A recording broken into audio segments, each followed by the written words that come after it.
Welcome to California Speedway. Just a short ride up the freeway from Surf City. We're about to find out which of these 43 drivers can shut down the competition today in the 10th NASCAR Busch Series race of 2001. From California Speedway, NASCAR on Fox brings you the Auto Club 300 presented by Napa Auto Parts. Let's go trackside to Matt Yoakum. Mike, the one constant in 2001 has been the variety of Busch Series race winners with 8 different drivers in victory 8 in the first 9 races.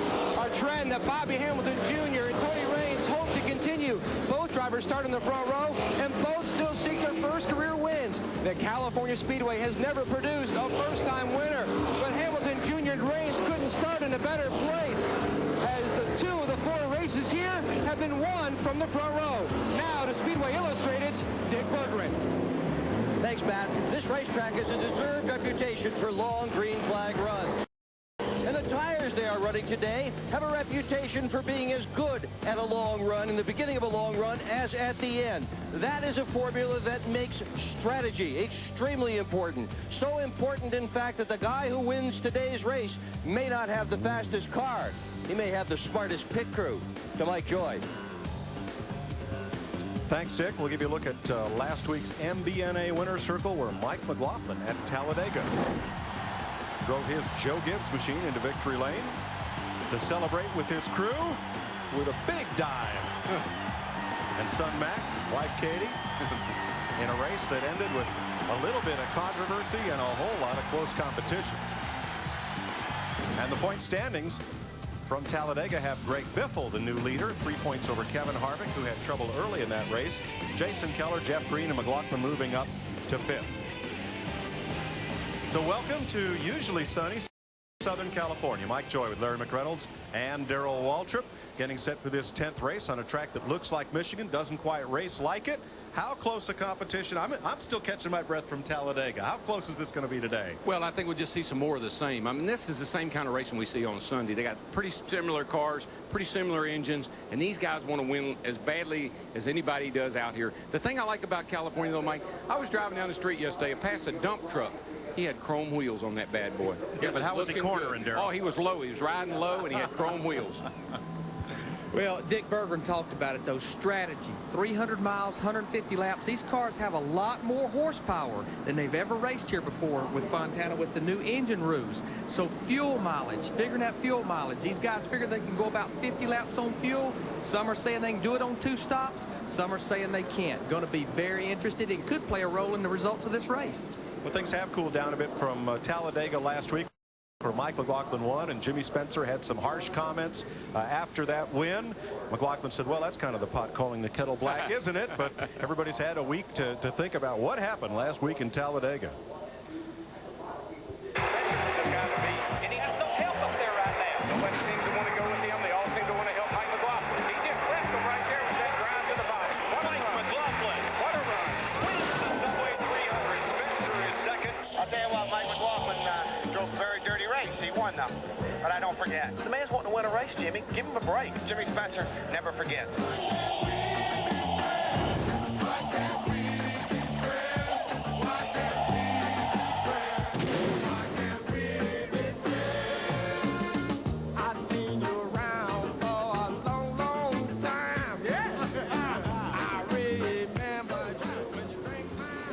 Well, I think everything is, I hope everything's simmered down from Talladega. Man, where's the love? I mean, you know, it's supposed to be a family sport. Why can't we just get along? Get along. Give me a break.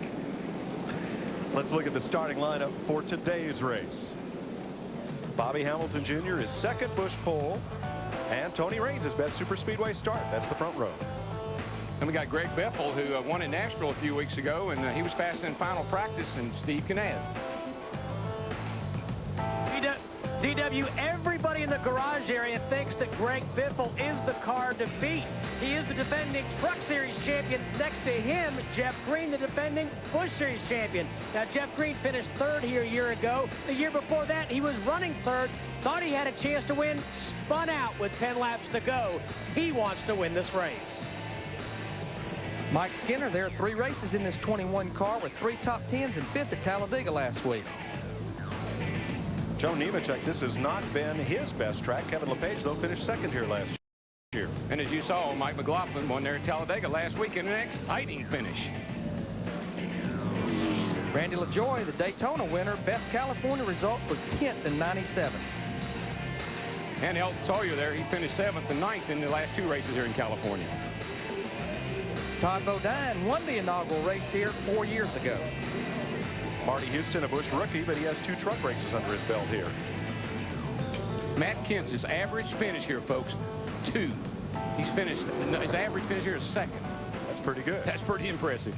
Jeannie? Impressive indeed, guys. We may be 40 miles northeast of Disneyland, but this is Matt Kenseth's personal Magic Kingdom. In 4 Busch races here, he's never finished lower than 3rd, and that includes 2 W's, 2 wins in '99 and again in 2000. As he goes for the three-peat today, keep this in mind. This is the first time he has qualified and will start outside of the top 10. So maybe one of the first times he comes to California with a challenge, and he says he's ready for it. Have a look through the rest of the starting grid as we're getting set to start this race. Jay Sauter, he was 10th here a year ago.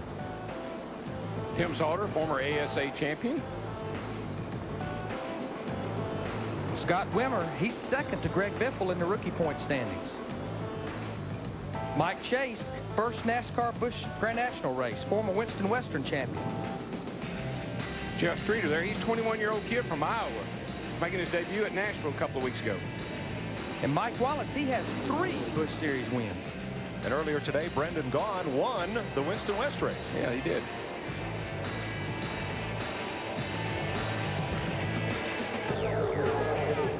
That's quite a hat. Man. Only in California.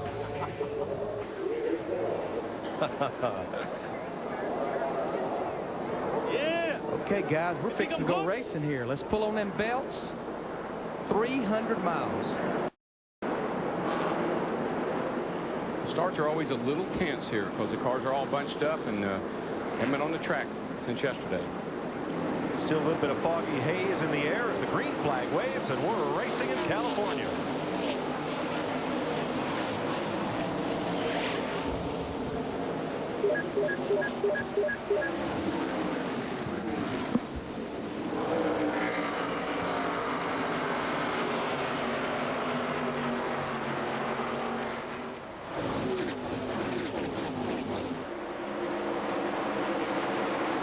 Good clean start, but they don't waste any time getting 3 wide here. Oh no, you gotta get them while you can. Right now, closest to the front, some of these guys are going to be all day, so they want to take advantage of it. These guys, they like to run around the bottom, but wide racetrack. We can run 3 and 4 wide here. You can really get 2 and 3 wide in the middle of the corner, but it really tightens up, believe it or not, coming out of both these corners. Cars really want to push off and almost knock the wall down sometimes.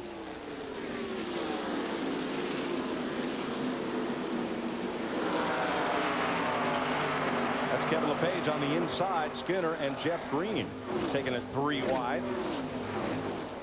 And you'll see that a lot because the guys will get to racing side by side. They'll get close to each other. It will cause the cars to push. The guy on the bottom coming off, he can get on them and pass them both.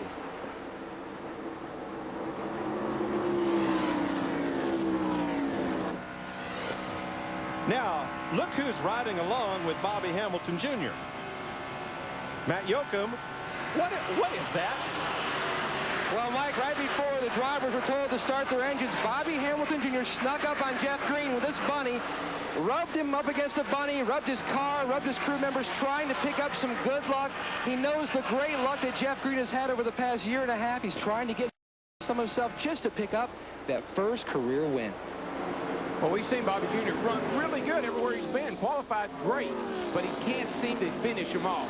Seems to be a great starter, but he's got to work on getting there to getting it to finish. And there's a long history of drivers carrying Lucky Charms in their car to try to help them perform better. I knew a guy carried a monkey in his car.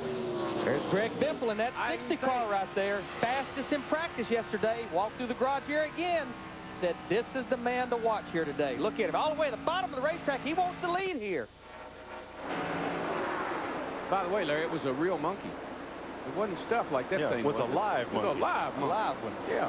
Boy, 3 wide. Look at Tony Raines in the 33 car. Biffle thought he had the lead. Looking up at the high side at Hamilton, who wiggles a little there, and Raines just came right under both of them. You know, Darrell, the straightaway speed here is so high. The draft definitely plays a role here. You can get a good tow from another car in front of you. Oh yeah, this track is really fast. They're probably doing right close to 200 mile an hour at the end of the straightaway. And right through the middle comes Harvick. And you can do that. You can get away with that here. You got enough racing room that you can really mix it up. Makes it exciting to watch, fun. A little tense for the drivers. Tough day for Mike Chase, who was in the Rich Bickle backup car, ran one lap, and now being pushed to the garage. We've got a wide racetrack, and Darrell, this track is so smooth. There's not hardly a bump on it. One little bump, I think, down at turn 1. Yeah, they'll hop a little bit down there, but not much. And they can really run an aggressive shock package here. It gives them a lot of straightaway speed. Keeps that nose pinned down. Well, Darrell, we had 3 laps of 3 wide racing, and now everybody's single file. Well, it doesn't take long to realize that ain't going to work, and it's not going to work very well anyway. So everybody wants to get in line, get on the bottom of the racetrack, let their cars, tire pressure building up, let everything settle down here and see how the car's going to be over the long haul. When you run side by side, it hurts your speed.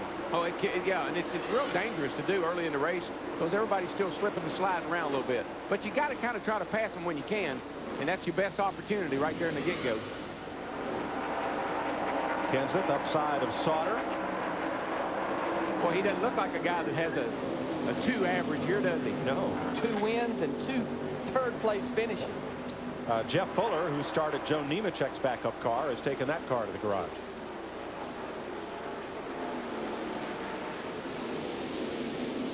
Biffle for the lead.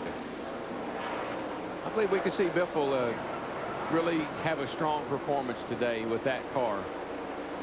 Well, Darrell, they ran single file 1 lap and then got right back after. Well, you size up the competition, you know, and then you figure out where you can pass them and pass them safely without getting 2 and 3 wide.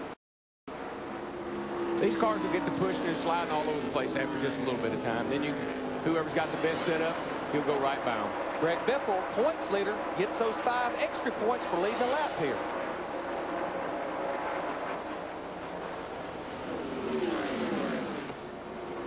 As you can see, everybody's right around trying to hug that bottom. Got to get that car right to the middle, right in the middle of the corner. Want the left wheel to be on the white line so he can use all the track coming off. And Brendan Gaughan, another car that was added to the field, has made a couple of laps here, 6 laps, and has also joined Fuller and Chase in the garage area. 7 laps complete. Greg Biffle is our leader here in California. You're watching NASCAR on Fox. Welcome back to California Speedway. Now, if you were watching last Saturday at Talladega, these were pretty happy feet. Oh, yeah, that's what those are. Happy feet right there. They were all over the place last week at Talladega. Katie McLaughlin. She doesn't look near as happy today. She looks a little worried, as a matter of fact. I think the feet get faster as it gets near the end of the race. That's right. I think she's pedaling. That's what she's doing. She's trying to pedal that thing. He's in 8th place. Pit stop for 83 Jeff Streeter. He goes back out. Here's our weather. Now, we're going to look closely at this. While we're looking at that, yesterday in these guys' final practice, track temperature was 122 degrees, quite a bit warmer. What this means, these cars will grip the racetrack a lot better. But one thing it also means that these motors are going to turn more RPMs. You got to be real careful. A lot more RPMs on the front stretch than the back stretch. Yeah, except for the fact that we got 100% humidity, and that doesn't make the greatest power in the world. So it makes the cars a little sluggish. We got heavy air, and these cars are pushing a lot of air.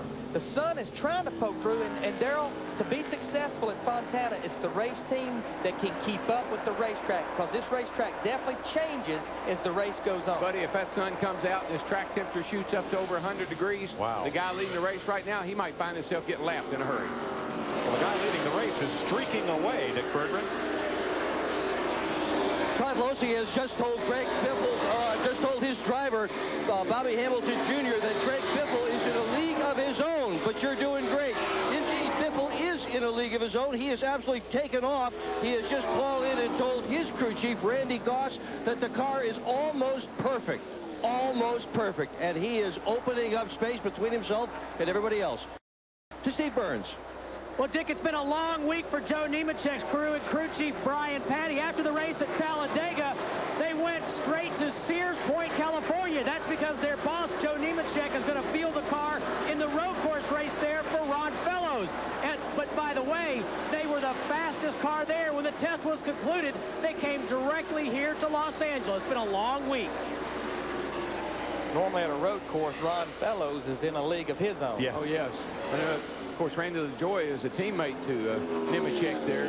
So they've got a lot going on at Joe Nemechek's little racing operation. Sean Woodside, one of the Winston West drivers who also attempted this event, has gone to the garage. So high attrition very early. Bobby Jr. there, he's still hanging in there in the 6th place. Continuing to battle Matt Kenseth and the 43 of Jay Sauter. Now they've been side by side just about the whole 15 laps. Yeah, and you got a new sponsor on that 43 car there, Morton Salt. When it rains, it pours, as we all well know. This is a battle for 21st. And Scott Wimmer right with them in the number 23. There's Hank Parker Jr. Boy, I keep waiting for Hank Parker Jr. there, Hank Jr. I think at least I would call him, to break out and do something really good. That kid's a great little driver. It's a good team. He just needs to step up there and get going. He's had a tough start to this season. Ashton Lewis right there with them, and Jimmy Johnson in that pack.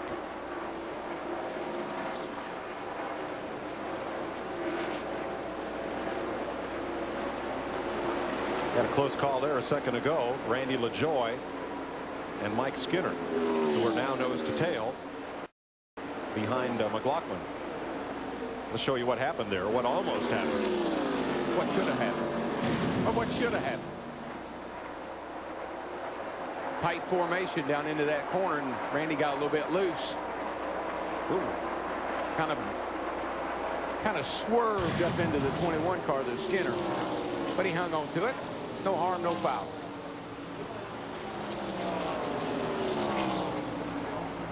Jimmy Spencer works around the outside of Skinner. He's working good up on the outside, about the second groove up.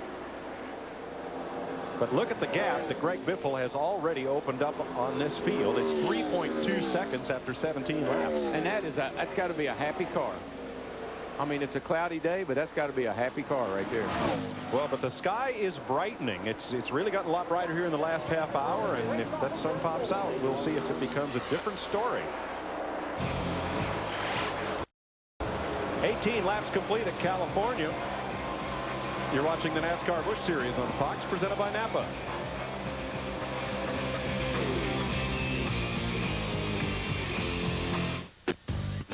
NASCAR Busch Series Racing, presented by Napa Auto Parts on Fox, is brought to you by Napa Auto Parts. Napa, we keep America running.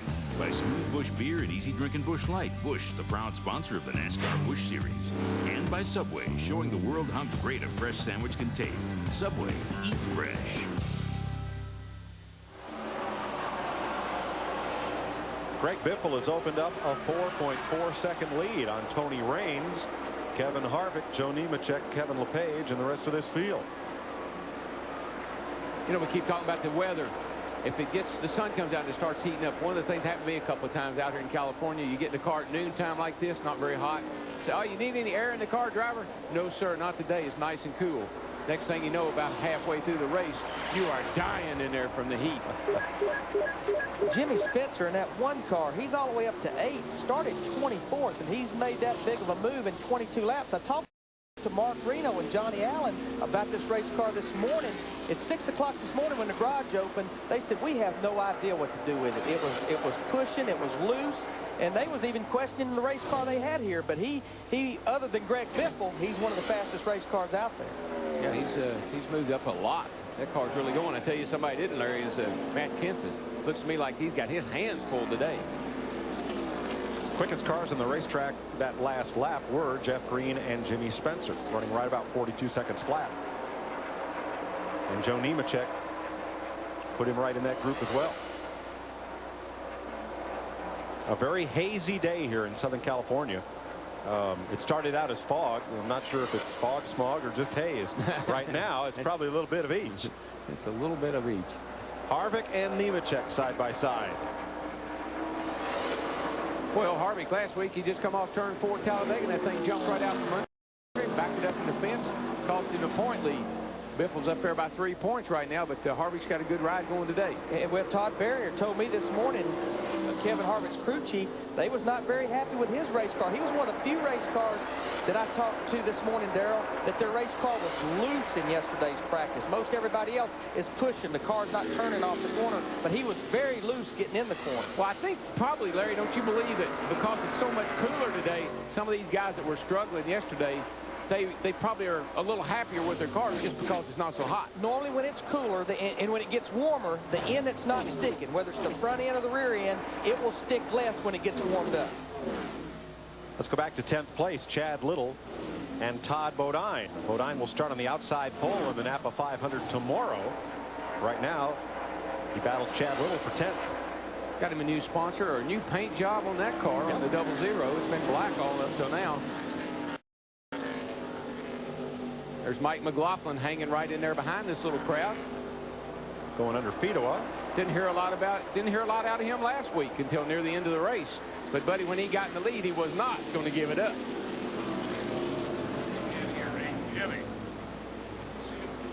Jeff Hammond, what's going on down your way? Well, listen to you guys talk about Todd Bodine. I had a little conversation with Todd earlier this morning about his race car, and he was another guy that after yesterday afternoon's practice, extremely unhappy with his race car. Went in this morning, changed all 4 springs, changed 2 shots, and he said they're basically going to just kind of throw a package at it to see if they can make the car a little happier. Watching his progress, it looks like they've hit on a combination. He's moving his way right up through the field. And here's the battle for 7th. Jimmy Spencer moving underneath Bobby Hamilton Jr., the pole sitter. Now, you might consider this. The guys that are making the big moves are Winston Cup drivers. They were on the track this morning. They have a little track time under the conditions that we're racing under right now. That may have helped them make some good decisions on what to do to their race cars. And the sky is definitely brightening here. The weather is changing minute to minute as we watch Jeff Green in the 10 trying to follow Kevin LePage as LePage battles Harvick for 4th. And I know we hate to, I don't like to keep harping about the weather, but this track particularly and these cars on this track are weather sensitive. And if this weather makes a big change here, we're going to see a big change in the complexion of the race. And the guys that can make the right adjustments on pit stops, they'll be the one that goes to the front. All right, clear, clear. Kevin LePage having a mighty good run right there in that 71 car. He's 4th place, hanging in there pretty well in that State Fair car. And he's run down Tony Raines, the 3rd place car.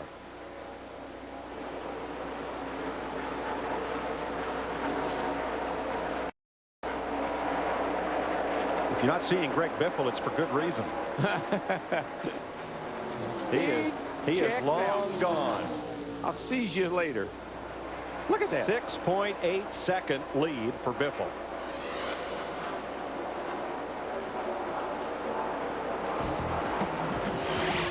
Biffle out front with Nemechek, Raines, LePage, and Harvick.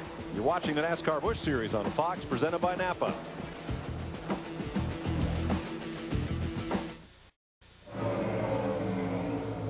Fox welcomes you back to Fontana, California. Greg Biffle, your leader. Chris Meyer is with you. Jeff Hammond of the Hollywood Hotel. We'll go back up to the booth in just a moment. Hope you enjoyed our Winston Cup practice earlier.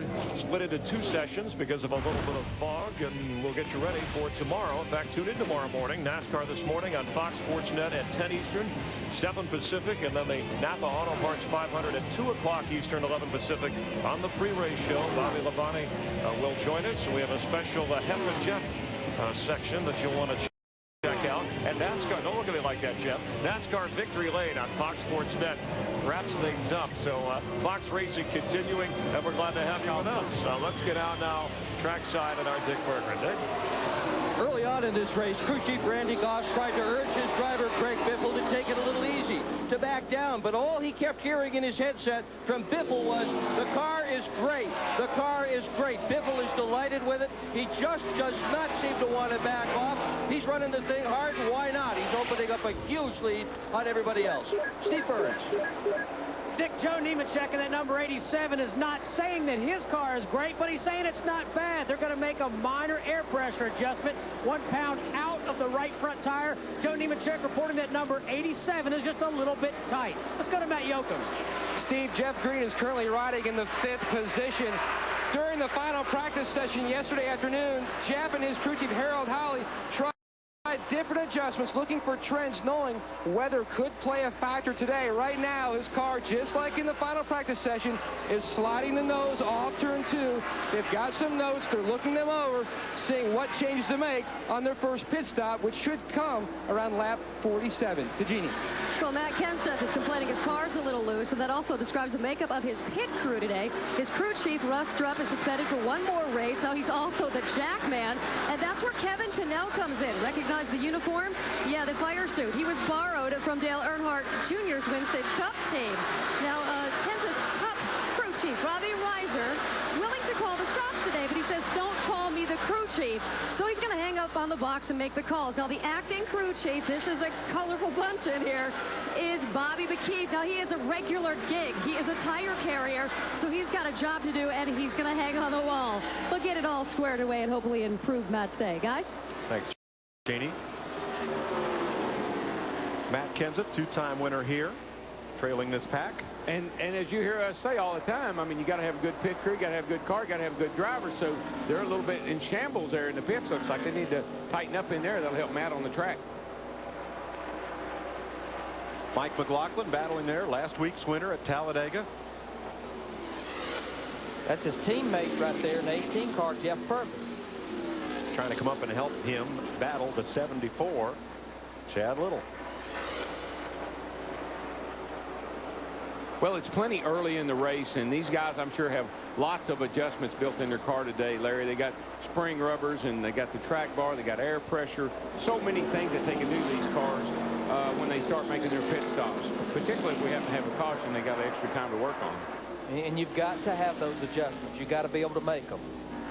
And you want to make the adjustments that will slow your pit stop down the least amount. Right. That's why under green, if you can just gas and put 4 tires on, gas it, that's the best thing to do under green. Don't start monkeying around with a bunch of adjustments. Air pressure is the best thing to do because that's not something you actually have to do on the pit stop. Exactly. You know, I've watched Mike McLaughlin through these 36 laps, and just like at Talladega, he's running them all right on the bottom of the racetrack. Yeah, you see these guys get their left wheel actually down below the white line. I don't know why, but that left tire on that white line, it gives it a ton more grip. When that tire gets on that white line, it's just like it sticks to it. And that's why you try to get down there on it and even ride on top of it if you can. And Chad Little there in 74, I don't think I've yet seen him run a lap on the bottom of the racetrack. He's been battling up high since we dropped the green flag. Which means probably his car's a little tight. It's a little tight, and he has to run a little higher line there. Little larger arc around the corner. Little uses the lap car as a pick to fend off McLaughlin. Shane Hall on pit road. This is as close to a rout as we've had this year. Yeah, we haven't seen these cars separated this much all year long. But I tell you, Jimmy Spencer's back there, and he is nipping away. It's a long way to go, don't get me wrong, but he's nipping away at Biffle's lead. And he's up to 6th position, Jeff Hammond. Larry, Darrell, Mike, I'd like to point out, if you'll think back a year ago, Greg Biffle and Randy Goss went to the sister track in Michigan and did about the same thing in the truck division. They like this style of racetrack. They've got a really good setup that seems to fit Greg Biffle's driving style, and they're making it work in Busch cars as well as they made it work in the trucks. You know, as I watched Jimmy Spencer in the one car, the one thing I asked Mark Reno this morning was about fuel mileage, because we got to think back. They have run Jimmy Spencer out of fuel the last 2 weeks at Nashville and Talladega. So when you think about fuel strategy, we're at lap 39. About 11 laps from now, these guys are going to see if they can or cannot do it on 2 stops. All green flags so far here in California. This is the NASCAR Busch Series on Fox, presented by Napa Auto Parts.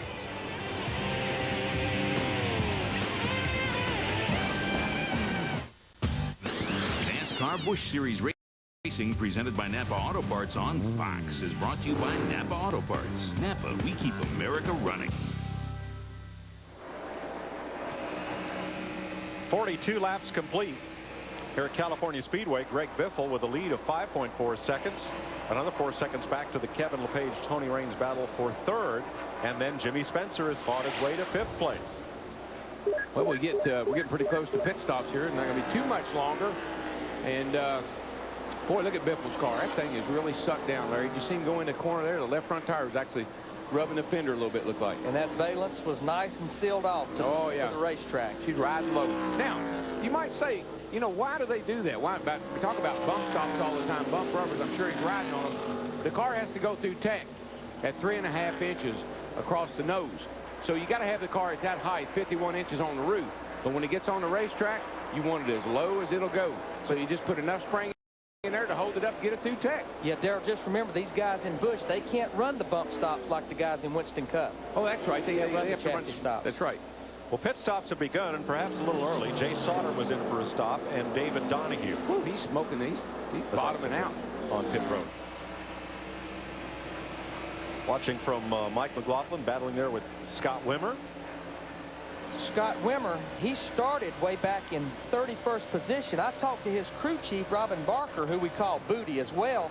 Said, Larry, yesterday in practice before qualifying, we fought the car, we fought it and fought it. And right before qualifying, in the last part of practice, we decided to make a shock change and realized the entire practice we had our left side shock swapped and just kept fighting the race car. And he told me, he said, our car's good, and he's backing it up right here. He just needs to work on his flames. They're a little puny. Wimmer's up to 17th now. As Purvis drops a spot to Matt Kenseth. Scott Wimmer and this race team gets better and better each week. He's such a young guy, you know, and he's really limited amount of experience. He raced a little ASA and then jumped right into the Busch Series. So I expect for him just to get better and better, like you say. At the front of this pack, Elton Sawyer battling with Chad Little. Chad Little, he's still working that high groove. Hey, pit stops. Jimmy Spencer and Jeff Green come to pit road side by side. This is at lap 45. Well, that's an improvement, I believe, Larry, on that one car as far as not running out of fuel. Look at the brake dust come out of that right front tire. Hard to believe you'd use that much brake here, but a lot of brake dust there on the ground. You can see it right there, a little puddle of it. Saw it fall out of the wheel when they changed the tire. Matt? 4-tire stop for Jeff Green. We told you earlier he was talking about his car being tight. They made an air pressure and chassis adjustment. He finally pulls away. Greg Biffle is in. The leader has given up his 6-second lead. Dick Berggren. It's a bit early for Greg Biffle to be coming in, but their plan was to be sure they took no chances at all. They are going to take 4 tires. They just didn't want to run this thing out of gas. He comes into one of the biggest pit boxes these guys use.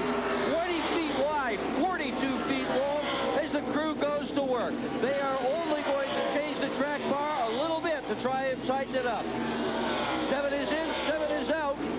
Biffle right in front of him now. Bobby Hamilton has started on the pole. It's Biffle off with a little over 17-second pit stop. Good one for Biffle. Bobby Hamilton into pit. His dad has been talking to him on the radio, trying to encourage him. Hamilton started on the pole. His car has not been nearly as fast as Biffle. Dad's just trying to encourage him, telling him it's okay. A little over 18 seconds. Not the best stop for Hamilton's crew. Nemechek, Keller, McMurray have been in. Now Tony Raines on pit road. McLaughlin, David Green, and a whole group of cars pitting under Green. You see Biffle kind of backs and forth there. He's just trying to get the air pressure built up in the tires. He's working the tires and just trying to get the pressures up. They run them real low once they get going in the race. Matt? Tony Raines on pit road, lap 47 for his first scheduled pit stop, a 4-tire stop. He, too, complaining about a tight race car that did adjust with air pressure, and he, too, down and away. Kevin LePage is in. Kevin Harvick is on pit road. Jimmy Johnson completes his stop. So does Kelly Denton. Now, Kevin Harvick and Kevin LePage had inherited the lead at lap 48. What that tells me, these guys can go the distance, because remember, we had 2 pace laps. We're seeing the 60 car. I don't know if he's on low air pressure there. He's actually got a flat tire, I believe. Well, I think it's real low air, and he just thinks it. He's just trying to make up his mind. Dick? Well, they're not sure if the tire's really flat or if it just has not yet come up to air pressure or not. They've asked him to take one more lap. Biffle is really concerned about what's going on. They just don't know. The spotters are getting a look at it as he runs by. He may have to come in and pit.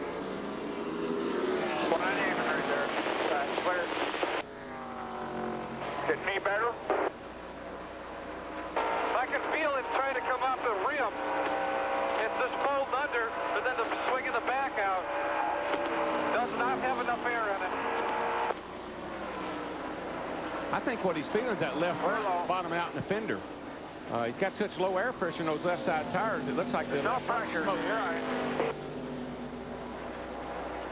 Now, as that tire gains heat, will it increase the pressure enough? Oh, yeah, it'll quit flexing so much. Right now, the sidewalls are real smushy. Is that a good word? Smushy. I like that. Yeah. But see how it's bottoming out in that left front? And he's feeling that, making him think he's got a flat tire. Now, I got to believe these guys did not make an air pressure change, so the question would be, why did it not do it in the beginning of the race and it's doing it now? Well, reason being, they had the pace laps where he could build the air pressure up. I saw it smoking, bottoming that thing out. I remember talking about how low he was on the left front before he made his pit stop. It's so loose in and then tight off. I don't think the pressure's right, you know. I'm sure they're not. You're listening to Greg Biffle try to analyze and describe the problem. Yeah, he's concerned about the pressures. They're way, way too low, and the car's not driving like he'd like to. But let me tell you something else that's happening. I know that's a big problem for him, but it's getting hotter and hotter. Matt Kenseth is going to be black flag. Apparently on his pit stop, they had a problem with the catch can. And Kenseth, the defending and two-time winner of this race, now comes in to serve his penalty stop. The sign, all the way down the sign. Buddy Parrott there in the 60 pit. Will they bring Greg Biffle in? Now, Scott Wimmer in the 23 car, he had inherited the lead. He has pitted here on lap 50. We know now for sure, and they know he can do it on one more stop. Right. Wimmer down and away as we've been green and clean all the way so far here in California.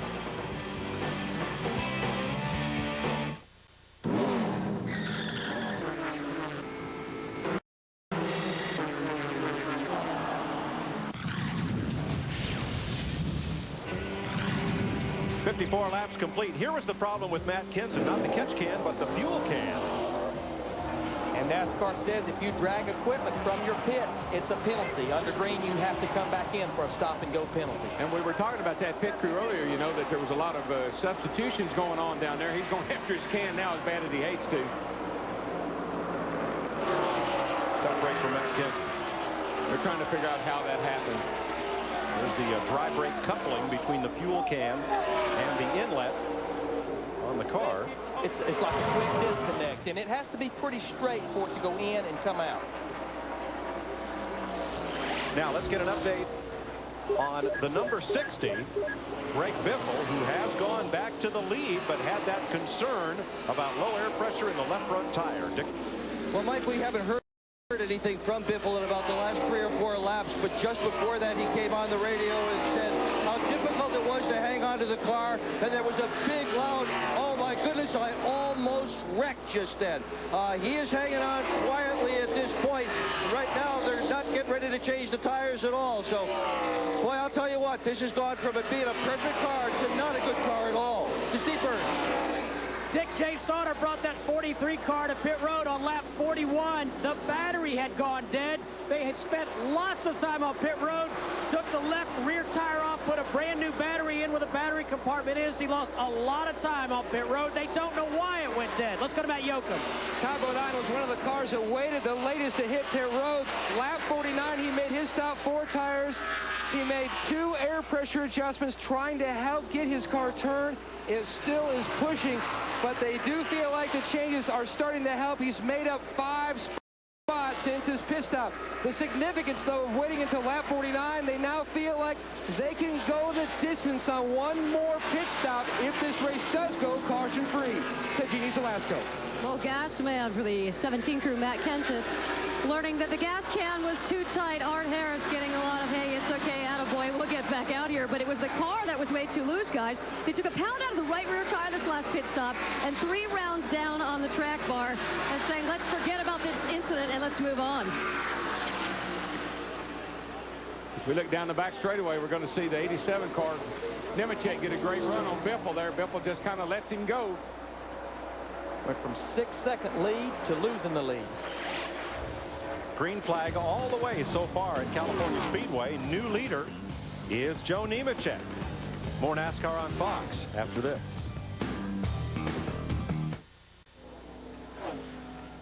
Welcome back to California Speedway, where Joe Nemechek has taken the lead from Greg Biffle, who's concerned about a left front tire without enough air pressure in it on the pit stop. Has taken him from a 6-second lead to now about a 0.6 of a second deficit to the leader. Now, Biffle is our point leader, and he is a rookie contender. Today's Pep Boys Trivia: what is the highest finish in the Busch Series point standings by a rookie? He won the championship. That's not what my card says. Well, didn't Dale Jr. win the championship? As a rookie? Yeah, in the Busch Series. Not as a rookie, I don't think. No. I think it was his second year. Yeah. Second year, okay. I want to say third. And you're right. Happened twice. Kevin Harvick last year for one. Yep, and Steve Park in '97 finished third in the point standings. What? A point for Larry, and our next question is worth another bag of popcorn. Okay? Down to my popcorn. More tomorrow. Yeah, folks, we got a 300-mile race. We only got 200 miles worth of popcorn. I had to cut back. Yeah, I had a restrictor popcorn. You know, Joe Nemechek went right by Biffle in a hurry, but Greg Biffle now, he's maintaining, not losing a lot of ground to Joe Nemechek in '87. Obviously, the tire pressure's up where it needs to be. What these guys will have to do if this next pit stop should be a green flag stop, they're simply going to have to start the pressures up on the tire. Up a little higher, not so low. They can keep the differential between left and right and front and rear the same, just come straight up with it a couple of pounds possibly. And it takes several laps for that crew to get that driver settled back down. I mean, you had a 6-second lead. You had a perfect car. You make a pit stop. You didn't do anything wrong on the track, but in the pits, they kind of got you messed up, and it takes a while to get him calmed back down. There's your defending champion, third place right here, defending series champ, Jeff Green, 7 seconds off the lead. Whoa, there comes Old Yeller. Old Yellers are coming off the turn 2 there, chasing down Mr. Green. He just went by Kevin LePage in the 71 car and moved him into 4th position. LePage is having a good run. You know, he didn't make the Cup race. He missed a Cup race in the 4 car there, McClure's car, but he's having a great run in the Busch car today. Well, boy, Jimmy Spencer's got a good race car. Well, he does. I mean, that's impressive. Started 24th. And these cars are 1.5 seconds off the lead. Well, when Biffle had trouble, that helped a lot of people gain a lot of ground, because there was he was putting people in trouble in a hurry.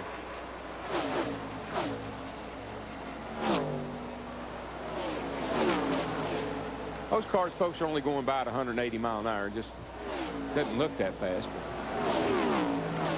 Sailing back. I must have been spoiled at Talladega, Darrell, because these cars are pretty well spread out around the racetrack.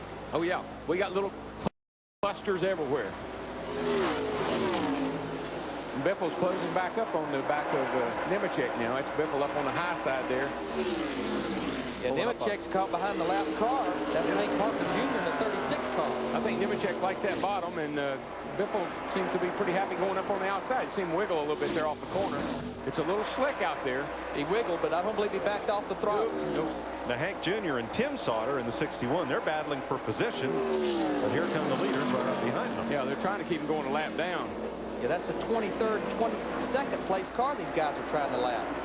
And they're trying to stay on the lead lap plus race each other. Notice how Nemechek will get away from Biffle. He'll drop to the inside, try to break the air away from him. Hank Jr. there's got a good view of him right behind him. He'd like to keep him there until hopefully maybe a caution would come out and he'd get back on the lead lap. Boy, Greg Biffle, he drove that thing off into turn 1. Got a good run up on the outside that time. Car stuck, and he was able to stay in the throttle. See, that's a clever driver, though. He was really good around the bottom. They made some changes to the car that he didn't really like. Now he's moved up on the racetrack, and now he's back leading again. Bobby Hamilton Jr., he's trying to move back up after pit stops. Just went past Todd Bodine there in the 00 for 7th place, but you see ahead, he's got a long way to go. 2 seconds to catch 6th place, Kevin Harvick. And 18 seconds behind the leader.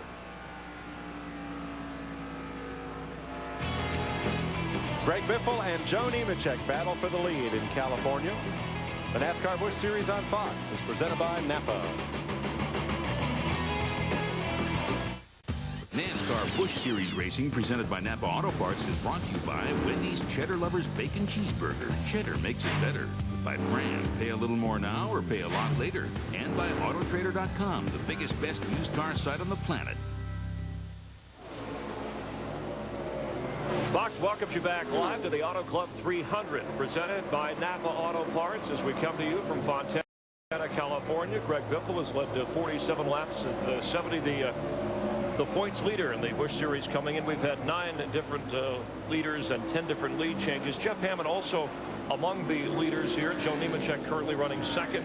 We counted 8 drivers in the Busch race that also are running in tomorrow's Winston Cup race, and this happens quite often on an average week. You are in favor of that, as we have seen with Kevin Harvick. You think it's a real advantage for a driver to run in both if he has the stamina? I really do. I think you get an opportunity to go out there and get laps on a racetrack, pick up tendencies. What NASCAR's been able to do is make the Winston Cup and Busch division so much closer than years past. It's easy to take something from Saturday that will help you on Sunday. So if you're a young driver, the more laps you get, the better off you're going to be. And if you're a veteran, you're able to come back and tell your teams, hey, this helped us a little bit yesterday. I learned this about the racetrack. Let's apply it to the race car. In what way can it be detrimental? Really hot day. Darrell Waltrip talked about it several times. Physically and mentally, it can wear a driver out. It can take a little edge off them coming into a race on Sunday. But I really believe today, most of these drivers are so well conditioned, they're able to handle it much better. There's a lot better air conditioning systems in the cars to keep the drivers cooler. Cars, I think, work better than ever before. All these things kind of lend to the fact that you can do a Saturday, Sunday show better than ever before. Yeah, guys like Dale Jarrett, he runs more to stay in shape. Tony Stewart is hired a dietitian to help with his fitness.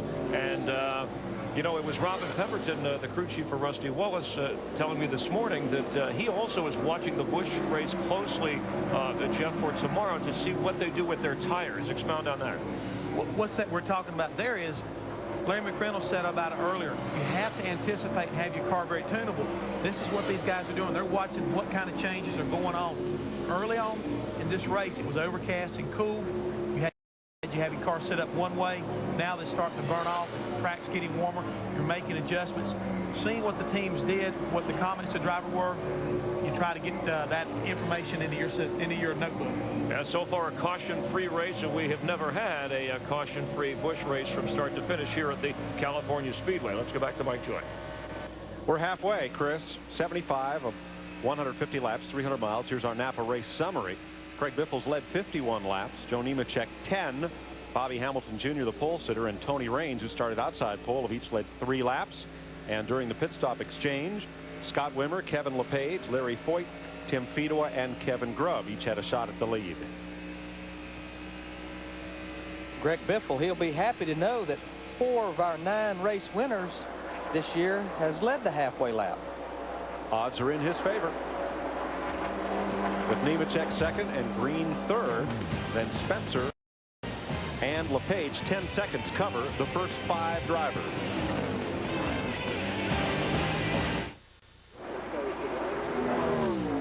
Welcome back to California Speedway, where Greg Biffle and Nemechek have been switching lead back and forth.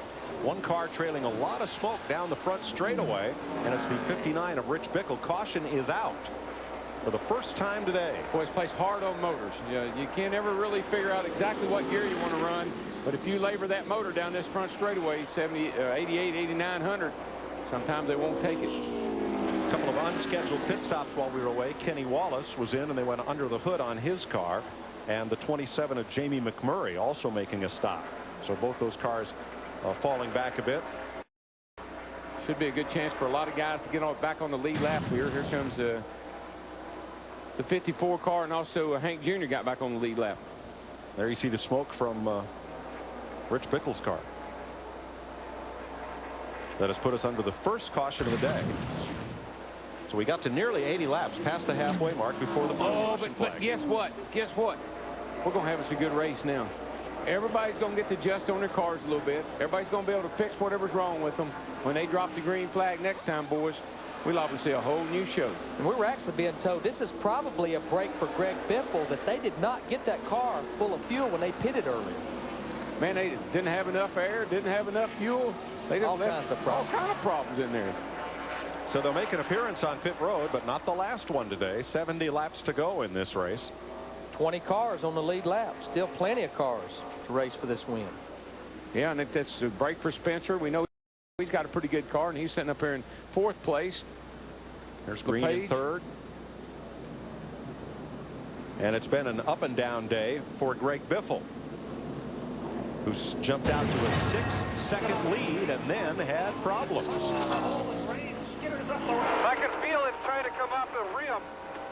It's just pulled under, but then the swing in the back out does not have enough air in it.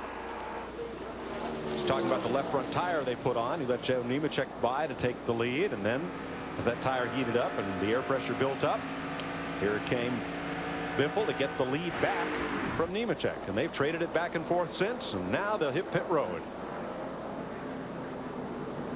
And I'm sure everybody's hoping that Biffle doesn't get his car as good as it was when the race started, because he drove off and left them by 6 seconds. 20 cars on the lead lap coming to pit lane. Steve Byrne. Crew Chief Brian Patty told his crew, let's win this one off pit road. Steve Dixon is the front tire changer. Dwayne Bigger is the rear tire changer. No chassis adjustment to this number 87. Steve Glasscock's the jack man. Let's check in with Judy Zelasco. Well, the one car, Jimmy Spencer, he came in asking for water, please. Not just a splash of gas, but the H2O. Looking for 4 tires. No adjustments last time. This time we'll take a quarter turn down on the track bar on the right side. Dick? This is a very fortunate timing for Greg Biffle. He really needed to stop a little bit early. The last round of pit stops, they did not get the full gas in it. Look at this. Biffle almost gets out, but it looked as if the 10 Green beat him out of pit road. Well, Jeff Green goes from 3rd to 1st in the pit lane. These Busch Grand National pit crews, they just get better and better and better every week. Got to get better. All they have to do is go to that line right there. I believe Green beat him. A lot of high fives with Harold Holley and his crew in Jeff Green's pit. So we're under caution for the first time today in California. NASCAR Busch Series racing presented by Napa Auto Parts on Fox is brought to you by MBNA, issuer of the official NASCAR credit card. Log on, MBNA.com. Jeff Green won the race off pit road. Greg Biffle 2nd. Nemechek, Spencer, and Harvick will be the top 5 when we go back to green. So we'll get ready for the restart and join you there.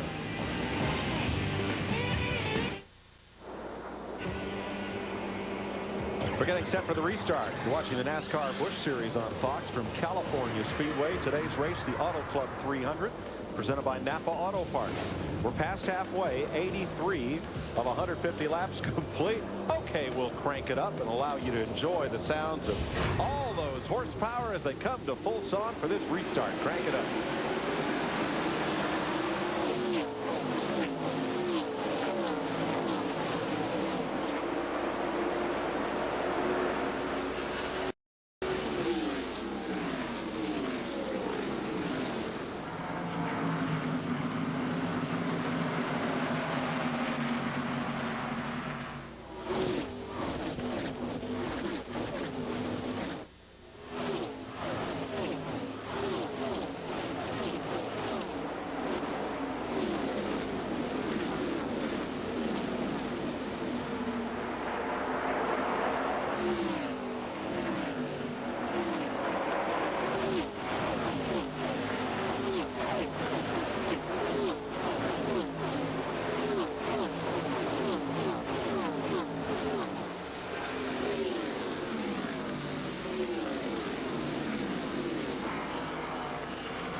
Tell you what I like. After pit stops, you never know who's going to emerge out of the pack as a new contender. Oh, trouble. One car sideways in turn 4 and down to the grass and one to the wall. That's Kelly Denton down in the infield grass. And the 49 of Robbie Faggart, which spun up and hit the outside wall after Denton's spin. Yeah, so. I think he saw that 54 car go around, and Robbie Faggart kind of locked it up and spun it out himself. That's a new ride for Denton, the car he'll be in the rest of this season. Got collision centers written on the side of it. He's going to go visit those folks. Yeah, that's a little dented. And Faggart's car, another a body shop would be a good sponsor for an auto race team. A necessary one. Only the second caution of the day, but they come in quick succession here. You can just about count on that. You know, you go forever, no cautions, and we get them all grouped up, and for whatever reason, we always seem to have a few cautions right afterwards. Well, Faggart's way up out of the groove there, and in the loose stuff. Around he goes.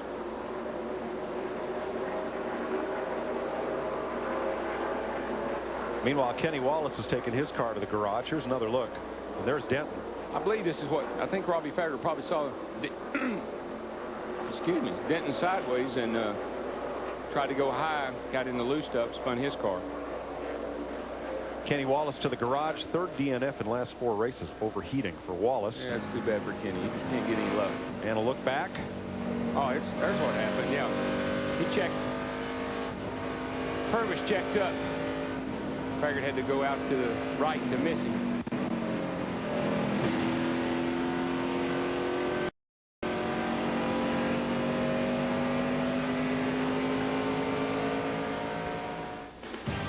So the second caution of the day is on the speedway. Will anyone pit? We'll find out when we come back to NASCAR on Fox, presented by Napa Auto Parts. NASCAR Busch Series Racing, presented by Napa Auto Parts, brought to you by John Deere. Nothing runs like a deer, and by Redmond Comfort Force Work Boots with Super Sole 2.0. Boots that work all day. Cleaning up the second caution of the day, and only the 2 cars involved in the incident made stops on pit road. Meanwhile, Rich Bickle has come back into the race after a stay in the garage area. We'll be right back.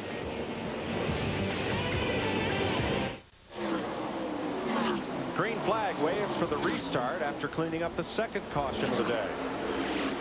60 laps to go. 1 more fuel stop required. And Jeff Green out front. Got his 5 bonus points for leading the race, and now he's going to see if he can hang on to that lead. And that could be a tall order. Tomorrow, Winston Cup racing from California Speedway, the Napa Auto Parts 500, 2 p.m. Eastern Time here on Fox. And let's check up on pit strategy for this long run to the checker. Matt Yoakum. Great pit stop down here for the Jeff Green team. 14.7 seconds, 4 tires. Also, 1 round out on the left rear wedge. Also an air pressure adjustment. The same exact adjustments that were made on the first pit stop. Jeff said the car was still a little tight, but it did help his tight condition by about half. So now they feel like the car should be pretty light. Dick Berggren.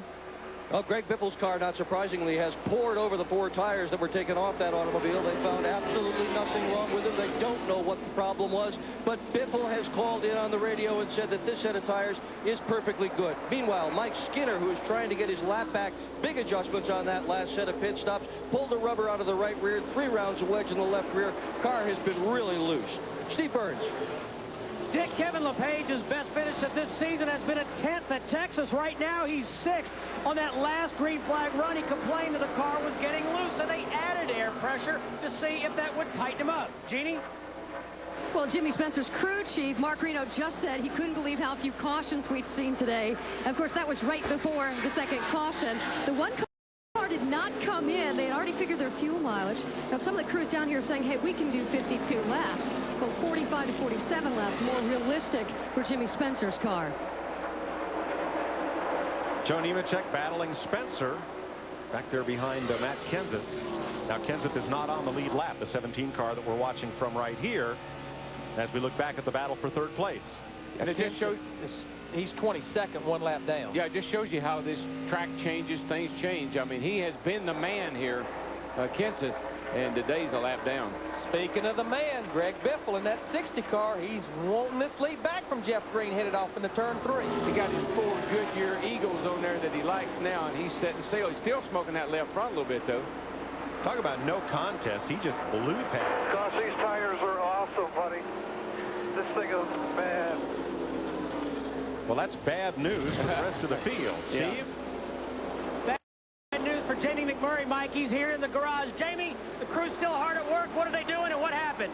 I think a ratchet broke in the rear end. The car started off pretty good, but it just kept getting looser and looser. And, you know, there the last 10 or 15 laps we ran, it was just about undrivable. So we're going to go ahead and change gears and try to get the Williams Travel Center Chevy Monte Carlo back out on the track. You know, for an instant, I thought we were at Talladega because down in turn 1 in the midst of that pack, they went in there 4 wide.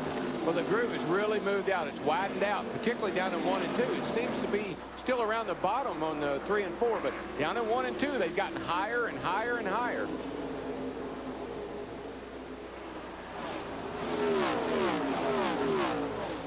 And that's just that groove will come in because you've got to be able to pass, and most of the time everybody's protecting the bottom. You've got to get the car up on the outside.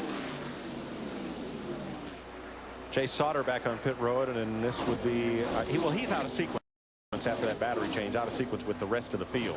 Yeah, we actually saw him a minute ago there just kind of move over and let everybody go by, although he has a pretty good car. Just laps down. Skinner trying to make some inroads on those front couple of cars, trying to get himself back on the lead lap. Well, the kind of adjustments they made, I mean, they made huge adjustments. 3 rounds of bite and the track bar and the air pressure. That car must have really been undrivable. Jimmy Spencer. Jimmy Spencer, fastest car that lap. Spencer's up to 3rd, and I tell you, coming from where he did, that car has been really good for him today. James Finch's car, and of course that car always runs good. P.J. Jones started a year in that car, and they went through a couple of changes. Now Jimmy's in there and doing a great job. And this is not a routine stop for Jay Sauter. Looks like further problems there at the left rear of the car. Steve? Mike, it's the battery problem again. It's the second time they're going to have to change batteries. The first time they didn't figure out why or what caused the problem, so same problem rears its ugly head again. Sauter gets back out. Here's what we're talking about, Darrell. Yeah, here we go. 1 high, 1 low, and 1 caught in the middle. Boy. We'll just meet in the middle. That's the way it is. Fita was the baloney, and LaJoie comes way up there on Todd Bodine. They were the bun. Elton Sawyer's right in the midst of that. Fita, Scott Wimmer, Jason Keller. Scott Wimmer, he's up to 14th position. Been watching Fedua there in that 66 car. His car is pretty good today, too. He's been very competitive.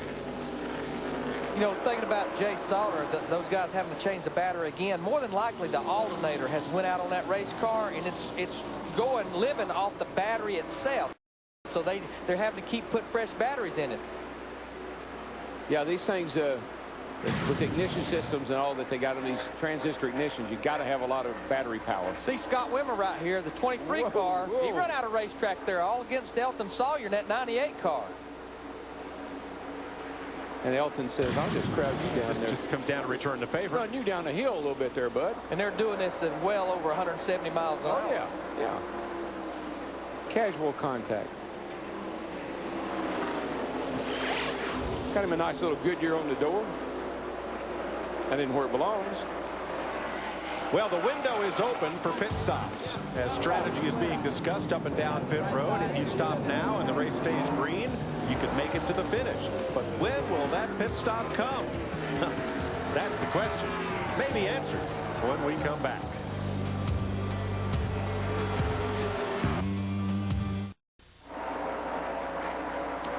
Here's your lead battle. 4 cars strong. Green, Biffle, Spencer, and Nemechek. Jeff Green came up and snatched the lead for about 2 or 3 seconds, and Biffle drove right on back by him. It was as if Green never had the lead. And officially, he didn't. Our Napa race summary, now 10 different leaders. 16 lead changes, and we've had 2 caution flags, slowing the average speed to 169.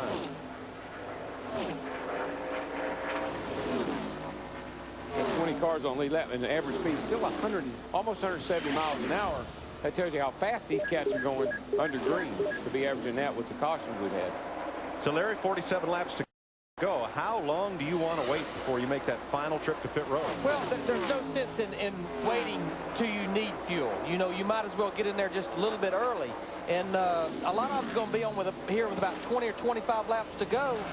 Darrell, I'm almost thinking I want to go ahead and stick me 2 right side tires on there. I'm trying to figure out right now, I got my calculator out, how long I need to be there, how much gas I need to put in that thing. It's not going to be a full can. Well, there's a lot of guys, you know, big gamblers would probably come in, just put some gas in and never even put tires on if you were a big gambler. But you'd have to have off a good race car to do that. But now, do you want to stay out until you only need 1 can of gas to get to the finish? Well, you know, we're already there because they pitted on lap 80, so they only need, that's 70 laps from the end, so they only need, you know, less than 1 can of gas. Well, we can speculate. Let's find out from pit road. Matt? Harold Holley is Jeff Green's crew chief. Your car currently running in second. When will you make your final stop? Somewhere between 130 and 137. We'll try to stay on pit road just the least amount of time as possible. Jeff's doing an awesome job in the Nesquik Ford Taurus. Pit crew's doing an awesome job today. So I tell you, all those cars in the top 4 right now are pretty evenly matched. So one slip up and you could be leading, or one slip up and you could be running 4. So it's going to be a good race to the end here.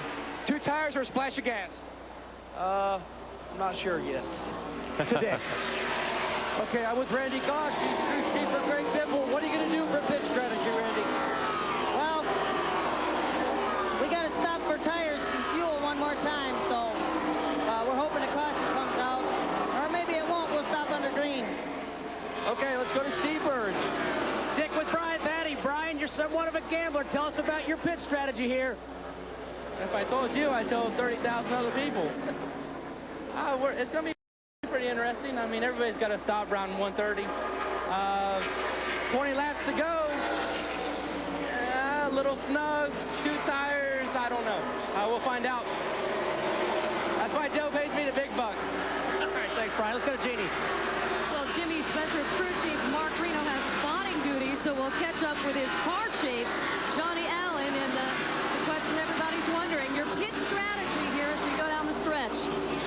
Well, I mean, everybody's got to pit, you know, once again. I seen some cars on the last caution. They come in and topped off, but I don't think anybody can make it to the end from that caution. I mean, we're probably going to get 2 tires, maybe gas and go. It's hard to say. Just wait and see how it plays out here toward the end, you know. We'll wait and see what everybody else does, too. Nice job tap dancing. We appreciate it, guys. Uh-oh, Spencer's in trouble. Oh, no. Spencer's in trouble. Something happened. The 1 car's gone. The 1 car's gone. Shooting the 60. Telling Jeff Green it's up to he and Biffle because Spencer is no longer a factor. Trouble for Jimmy Spencer. Car still looks like it's running okay. I'm not so sure he didn't just get real loose up off of the corner there. Got the thing sideways and had to check up. Steve, is there a problem? Well, Darrell, you were right. There's not a mechanical problem on that 1 car. He told his crew, he said, I just lost it. And as Mike Joyce said, nobody enjoys racing better because Jimmy Spencer was laughing when he said it.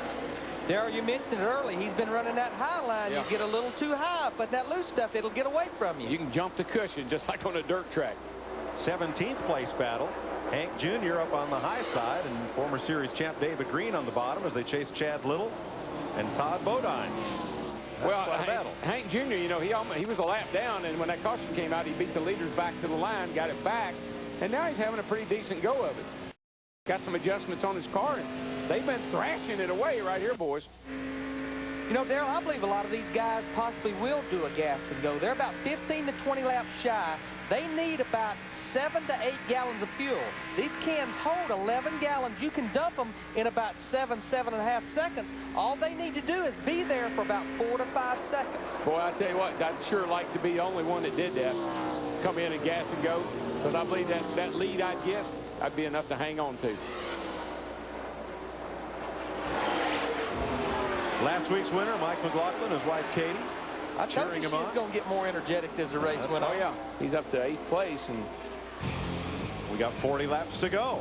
And 1 more pit stop, which will help determine the way this plays out. You're watching NASCAR on Fox, presented by Napa Auto Parts. Fox welcomes you back Live, the Auto Club 300 presented by Napa Auto Parts. And tomorrow, NASCAR This Morning on Fox Sports Net gets you going early at 10 Eastern. And then the Napa Auto Parts 500. Jeremy Mayfield, your defending champ. Note the later start, the 2 o'clock Eastern, 11 Pacific, the pre-race show. Bobby Labonte will join us at NASCAR Victory Lane there to wrap things up. A track record, 16 lead changes, 10 different leaders. Greg Biffle, the lead through 76 laps. And Jeff Hammond, how about the strategy of making that next and final pit stop for most, you would think, and what will the strategy be? What would you do? Well, one of the first things I'd be doing is trying to get my guys settled down and let them know for sure this is what we're going to do. Can't make any mistakes, because how these drivers get on and off pit road will probably have a profound finish to this whole situation, because the guys right now, if Biffle gets on pit road and decides to go for 2 tires and Jeff Green doesn't, those guys get out 3 or 4 5-second lead on him. They might not be able to make up the difference in short number of laps they got left. Chevrolet has won the last 3 races here at the California Speedway, but you see Ford out in front. Let's go back upstairs to Mike Joy.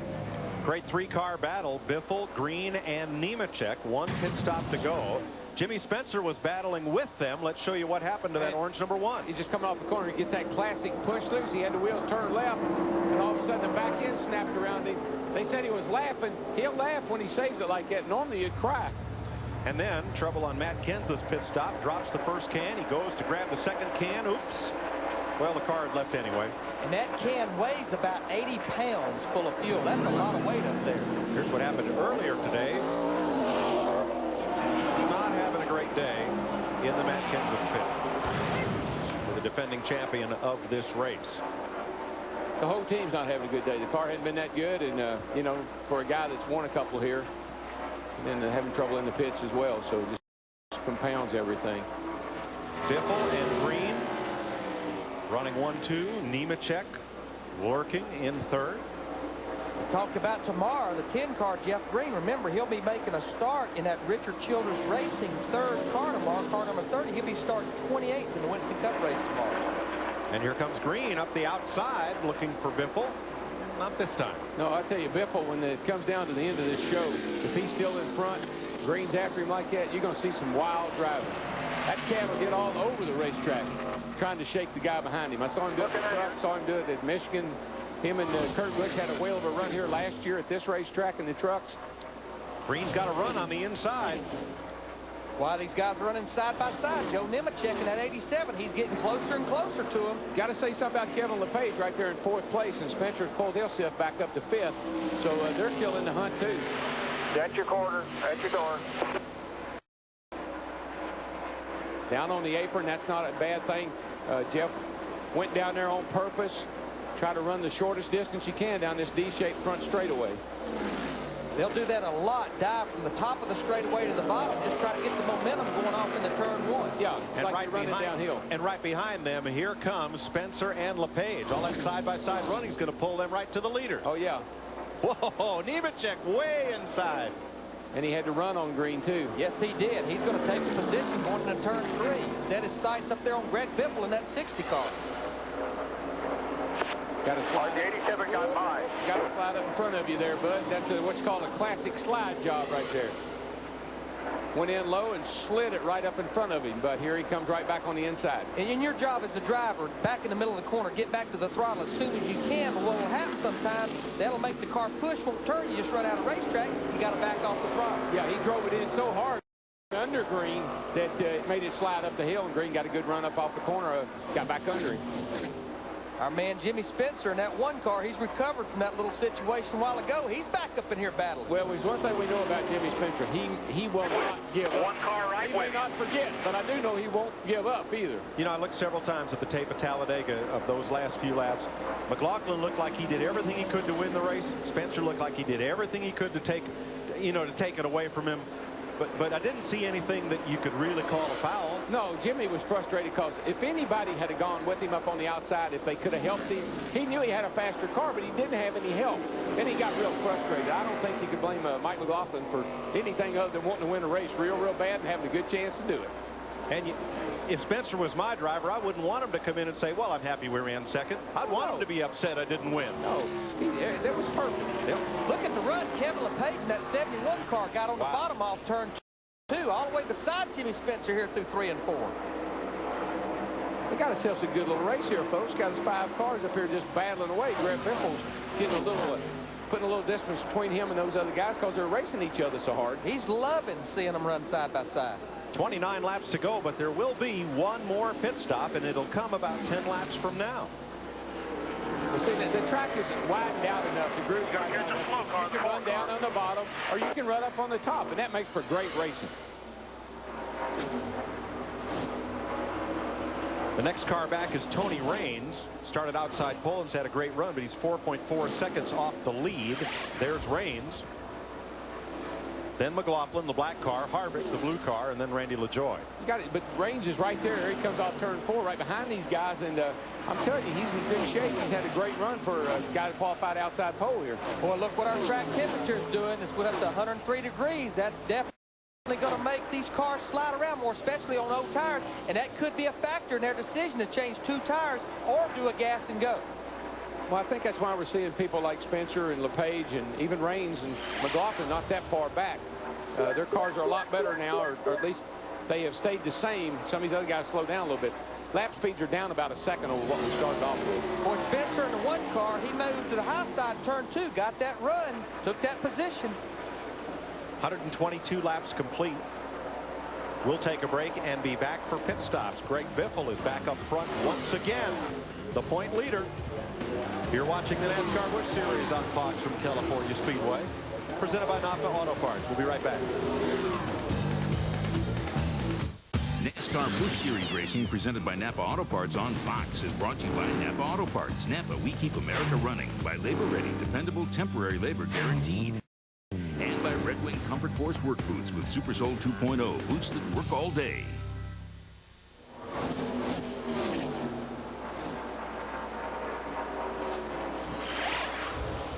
Greg Biffle continues to battle Jimmy Spencer for the lead. One of the race leaders has come to pit road. That would be Kevin LePage, who's made his final pit stop under green. Took 2 tires. Tony Raines also making his pit stop. Looks like 2 tires and a little fuel is going to be the call. Jimmy Spencer, Joe Nemechek, they've come to pit road. Gas and go or 2 tires? Jeannie? Well, guys, there was a great debate over the radio in this pit. 2 tires or what? Crew chief Mark Reno came on and said, hey, gas and go. Let's gamble. Oh, come on. Although the gas is taking a lot longer than they would have liked. Way too long. They Yeah, way too long. Tires. They could have got 2 tires. The gas man didn't plug in. Nemechek wants 4 tires, and that's what he got. No adjustments. 4 tires for Joe Nemechek. Well, that's a big difference in strategy right there. Greg Biffle is in. Dick Berggren.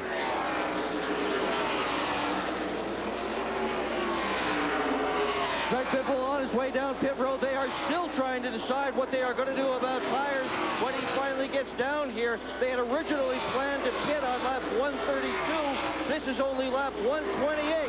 Here he comes, the most important pit stop of the day for the guy who has dominated this race so far. At least 2 tires on the outside. Scott Kurtz from Mark Martin's crew joins this pit crew today. He is changing front tires. In the back, it's Kyle Harvey, and it's going to be a 4-tire pit stop.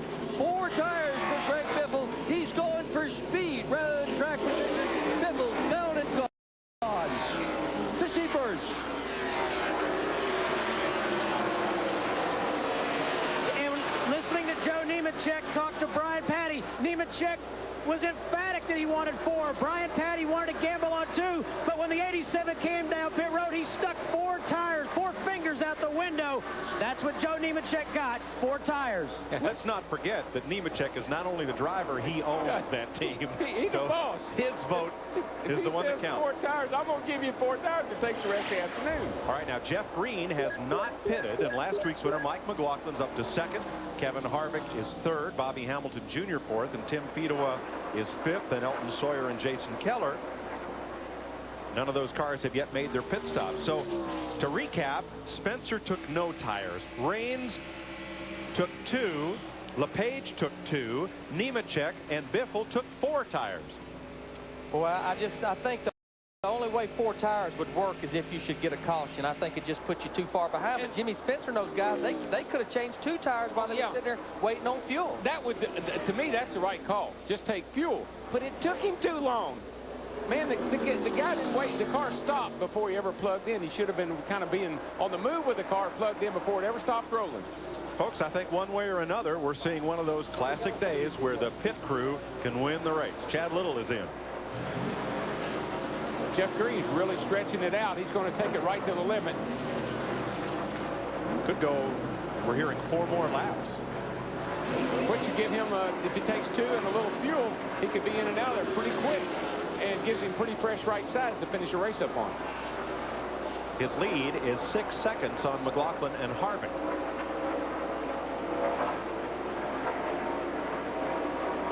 I don't believe 4 tires was the right call. We'll see here as it winds down, but I certainly think that Green is actually in the best shape, Larry. That's why I like to stay out, come in, and be the last guy on pit road.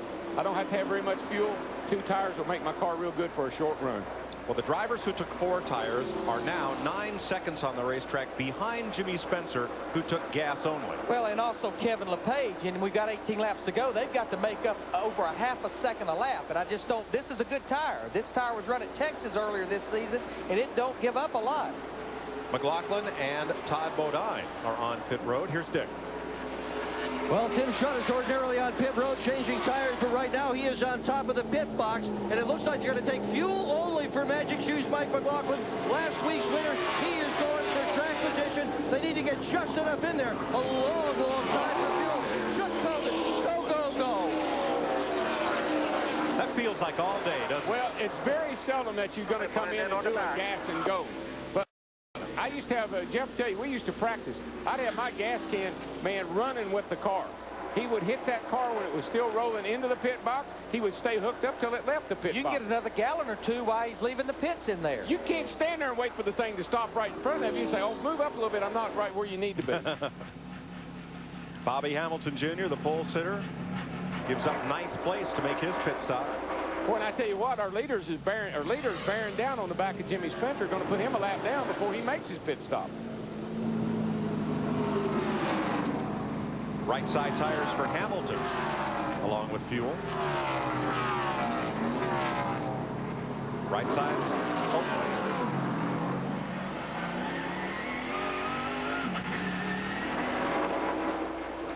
I just got to believe Jeff Green. These guys, they don't need to stretch it and run out of fuel. They need to get in the pits. Most everybody's pit, especially if they're thinking about changing 2 tires, go ahead and take advantage. But I got to believe this late in the race, 16 laps to go, they're going to look at a gas and go. Yeah. You should not come this time. No, he's going to go 1 more lap. I believe he'd really like to put Jimmy Spencer a lap down just in case the caution flew on this next lap. Because he knows that's a fast car. Right now, should the caution come out, he would have only 9 cars he would have to contend with on the lead lap. The edges past Spencer. He's going to make a run outside on you. He's going to make a run outside.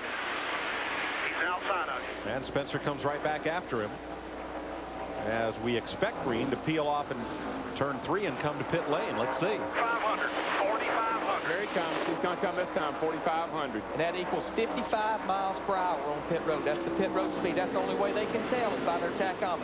And he really brings it down to this line right here. He's coming in hot. Now he slows it right down to 55-second gear. This will give Kevin Harvick the lead if Harvick stays on the racetrack. Matt? The leader, Jeff Green, is on pit road. They discussed it back and forth, whether to go 2 tires and gas or just gas only. The call now is going to be gas only. They feel like they only need about 3/4 of that 88-pound can of fuel. As Mike Armstrong puts the big can up, topping this car off, he gets the call to go. Jeff Green is down and away. 6.2 seconds. He had a 6.8 lead before he hit pit road. That's how it's supposed to be done right there. That's the right amount. So Harvick is the new leader. Tim Fedewa, Hank Jr., Hank Parker Jr. that is. Jeff Purvis and Kevin LePage move up in the order.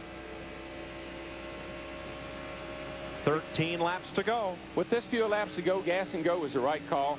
And just have to really have your gas man on top of his game. He's got to be ready to go. More lead changes today than any race this season. We had 17 at Las Vegas. We've had 18 today. Well, we got a lot of good cars up here racing for the win, and the strategy has turned out to be the difference. There goes Green across the line now.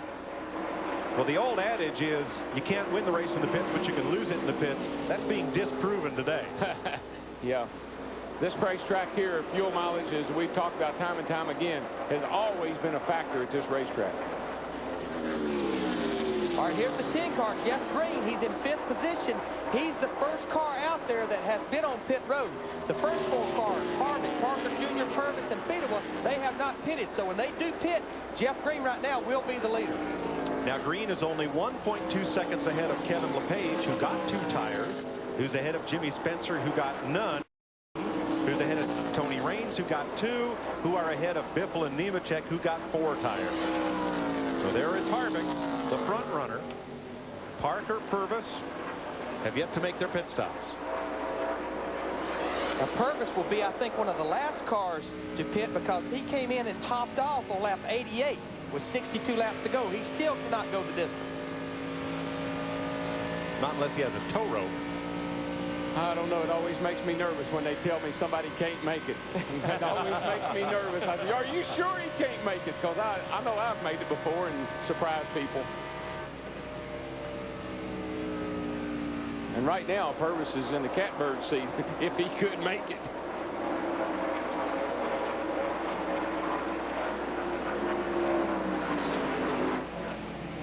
Kevin Harvick. Coming out, be 3,800 second gears of line. 3,800 second gears of line. Heads up, guys. There's no question they'll be doing fuel only. 11 laps to go. Danny Culler, spotter, 3,800 second gear. 3,800 compared to Jeff Green, for what 4,500 indicates they're running a much different, at least second gear, if not rear gear, in that car. That would be the difference. Huge difference. Dick Berggren, tires or just fuel? Just fuel, that's all. You guys called it. They're not going to put any tires on this thing. Nobody who has pitted late is going to do that. He goes a little bit further than he needed to. Harvick went down past his fuel man. Now he gets it 3.6. Wow, that was a good gas stop. They didn't get much in there, Larry.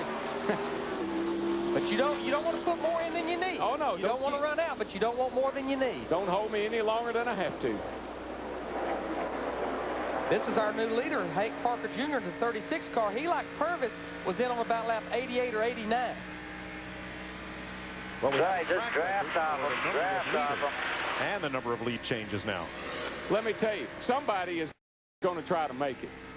It could be that 36 car. He has absolutely nothing to lose. 18 more miles. If he tries to go 18 more miles, he's going to need to call the auto club. Well, we'll see. You can tell he's saving fuel, though. How do you save fuel? Back off the gas early. You get back to it late. You get a draft off any race car you can see. Watch that fuel pressure gauge. If it starts to do anything, tuck in. Guys, be ready here. Well, this is either get the fuel ready. This is a hero or zero move right here. That's it. It's a good call. Parker the leader, Jeff Purvis in second, and Purvis to Parker is a pretty good gap, 6 seconds. And then Jeff Green is the first of the cars who have pitted. And here comes Green to the stripe. And from the leader, he's 17 seconds back. Boy, you can just pedal so easily right now. If there's any possible way you think you can make it, it's a good call to try it. Well, you shorten the racetrack up. You got to do everything you can to conserve fuel, conserving fuel, short distance, and butterflies on that carburetor closed. And draft. Just draft. And fuel conservation is something he should have been thinking about for the last 40 laps, not just the last 10 or 12 laps. No, once you make your commitment, you got to kind of start it early. But this is a good move for him. We've been, he's had a kind of a tough start to this season. And if history is any indication, fuel conservation will be a story tomorrow in the Napa 500 on Fox. Winston Cup Racing coming your way here tomorrow. And just to show you how much Hank Parker Jr. and Jeff Purvis has slowed their car down, they're running like 42 80s and 90s. Jeff Green, LePage, Harvick, Spencer, they're running into 42 30s and 40s. Over a half a second slower. But we got 7 laps to go. And he's still going. There he These goes. cars, they're thirsty. Go draft off them. These are not economy cars. These wouldn't make the EPA rankings for fuel economy. I don't know. About 4.6, 5 miles a gallon. You know, roughly 5 miles a gallon. So that's pretty darn good for running 175, 80 miles an hour. Which means that Parker needs to have 2.5 gallons, not just 2.5 gallons in the tank, but 2.5 gallons that the fuel pickup can get to in that tank. So he's probably got to have about 3 gallons on board. Well, and NASCAR has tightened up the specifications on these fuel cells. You know, they do a dimension measure. They hold 22 gallons, and they do a measurement on it. Up to this year, we maybe could get 23 gallons, Darrell, but I will say in Winston Cup, the 22 gallons. Well, this is what makes racing so much fun. Sometimes you just outrun them and just dust them off real good. Other times you outsmart them. We've seen no tires, 2 tires, 4 tires, and no stop. I told you, Larry. You sure he can't make it? 5 laps, 10 miles to go. That'll take a little more than 2 gallons of gas for Hank Parker Jr. to notch his first win in the NASCAR Busch Series. I just believe Hank Parker Jr. and Jeff Purvis, they have stepped across the line. They've made the commitment to try to go to the end of this race without stopping. The biggest thing Parker got to do is slow down and let 46 get in front of him and draft him. Now here's Purvis, who has got to be getting nervous about fuel. Well, and Jeff Purvis, he's got to conserve fuel. He can't really worry about chasing Hank Parker Jr. down. What he's thinking, if I make it, Hank Parker Jr. runs out, I win the race. Oh, this is getting down to nail-biting time. Now, Jeff Green has knocked 2 seconds out of Parker's lead, but that's all. He's still 15 seconds behind the leader with 4 laps to go. So only if Parker and Purvis run out of gas does Green have a shot to visit victory lane. And he has a 4-second lead on 4th place Kevin LePage. Here we go. We let the 46 in front. Let's draft him. Come on, bud. You should have done that a long time ago. You got to have a car to draft off of if you have any hopes of making it. 3 laps, 6 miles, a little more than 1 gallon. Steve. Everybody here, well, Mike Pritchett, Billy Nazowitz instructing young Hank Parker Jr. They are committed. They are going to try and make it on gas to lap 150. Let me tell you about Billy Nazowitz. He built cars with and crew chief for Richie Evans to 9 NASCAR modified national championships. And those were flat-out sprints. Those weren't gas mileage races. And Billy is a gambler. You know that. 2 to go. 2 to go. Draft him. Draft him, buddy. Slow her down. 2 to go. Slow it down. One of these gauges here, they will be the fuel pressure gauge. Normally they'll stay up there about 6 or 7 pounds. You heard him tell him, if it fluctuates, get in here right now with 2 laps to go. You stay out there till it shuts off. Yeah. I've quit watching the fuel pressure gauge. Now Purvis is not coasting. He's got it down to 5 seconds. Space between you and second.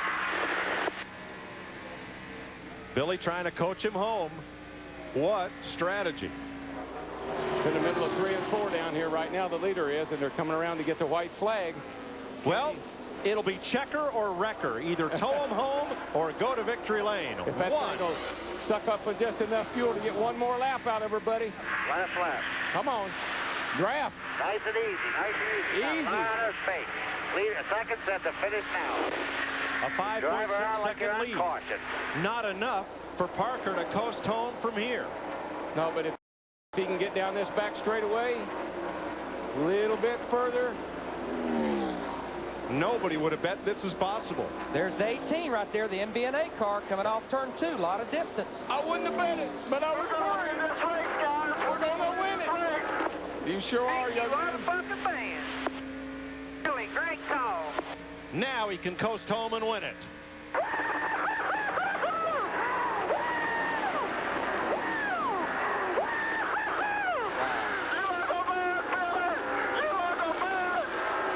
What a call. 120. Okay, buddy, you did it. Jeff Green comes across 3rd. Kevin LePage 4th. Harvick 5th. Biffle 6th. Spencer, Rain, and Nemechek. Who would have believed it? I wouldn't have. We'll be right back. I thought it.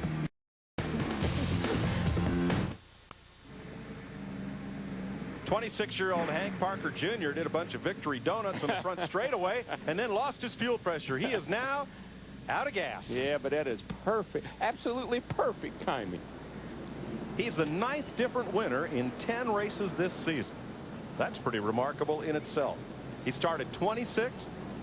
His first win comes in his 73rd career start.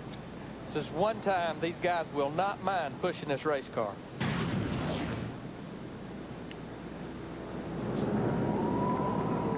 I heard his spotter or his crew chief one time, we're going to have to give you some practice at donuts, son.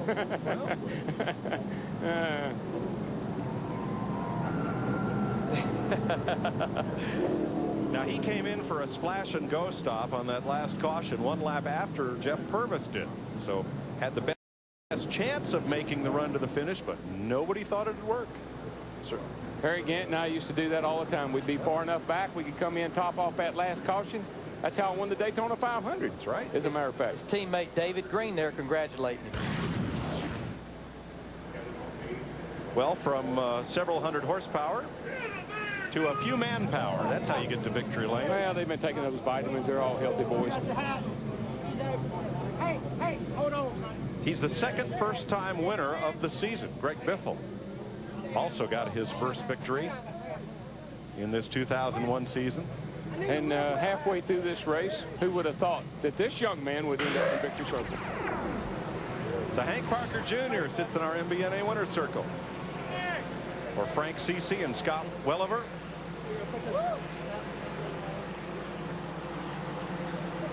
And some great strategy by crew chief Billy Nasowitz.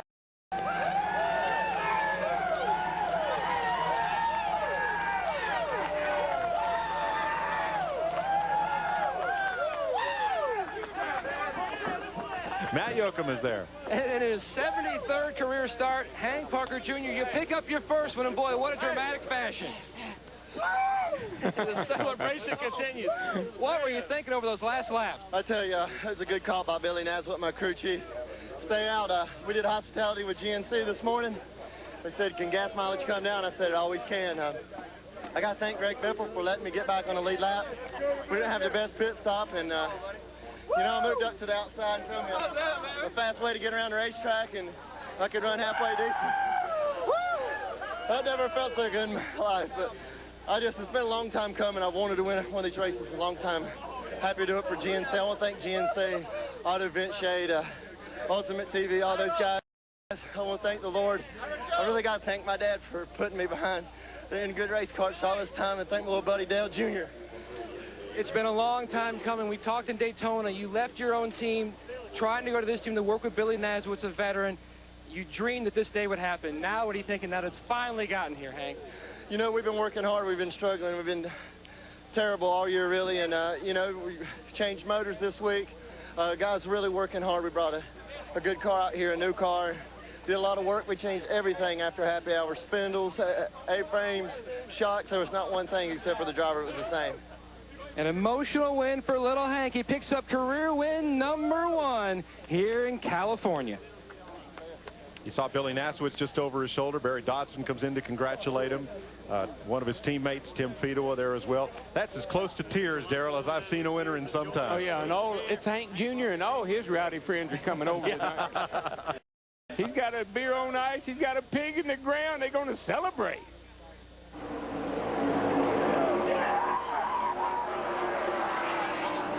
Here's the bunch that's going to really celebrate. I think that's half excitement and half relief.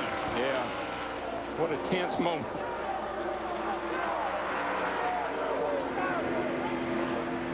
Thanks for the flag.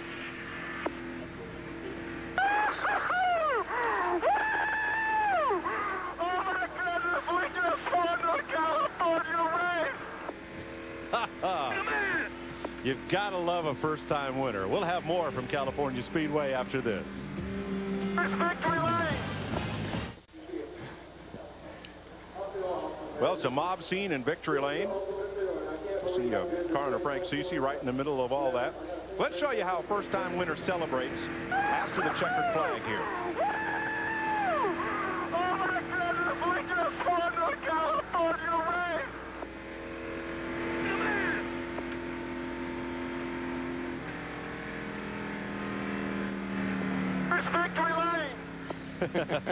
Yeah, oh yeah, back to business. Where's Victory Lane? You want to come out, push your ass around back to here if you want to do some Stony Nutty. Donut! The line, cross the line, just to make sure.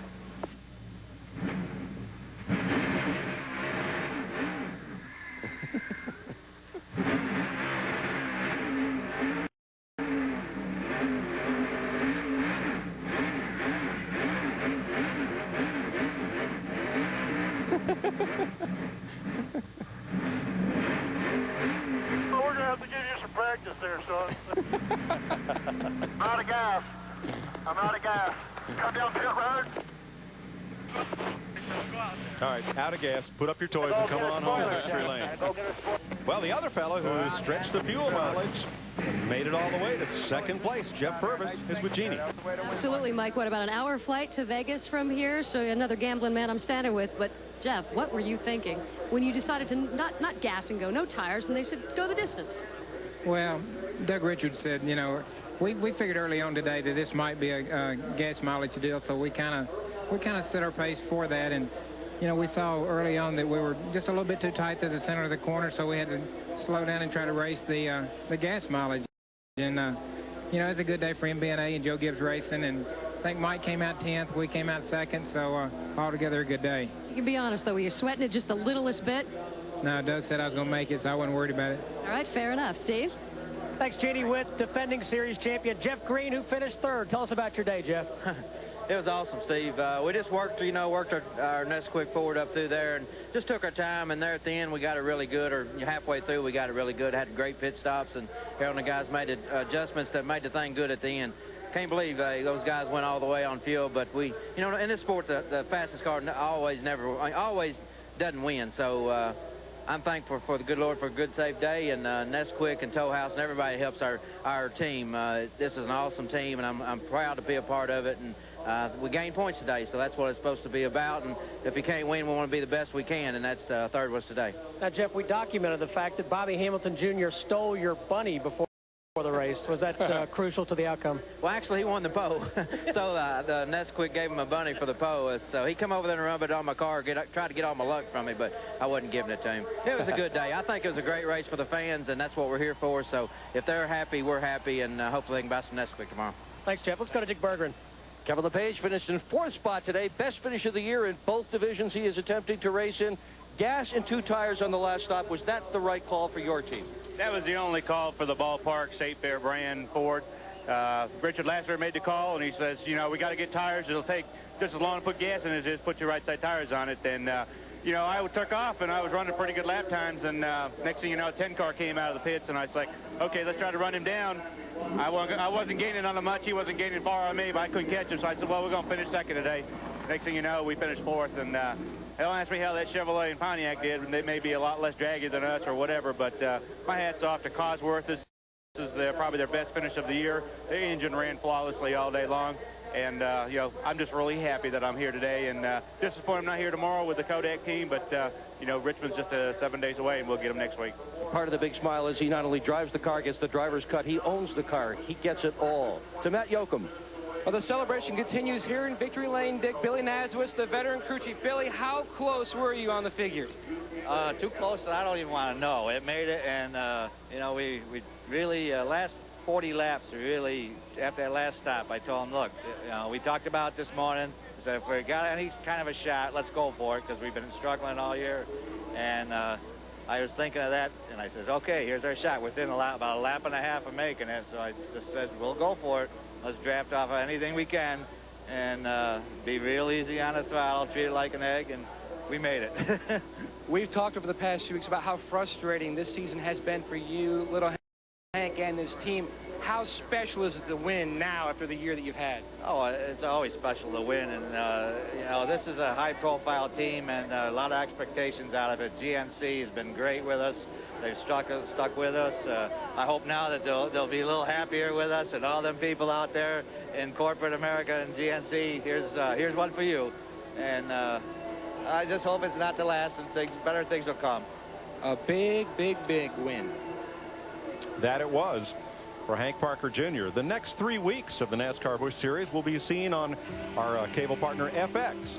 We'll be at Richmond, Virginia, Friday night, 7:30 Eastern. Loudon, New Hampshire International Speedway, Mother's Day weekend, Saturday. And Nazareth, Pennsylvania, the following Sunday, May 20th. All those races will be seen on FX. We'll be back with the order of finish from today's 300-miler in California.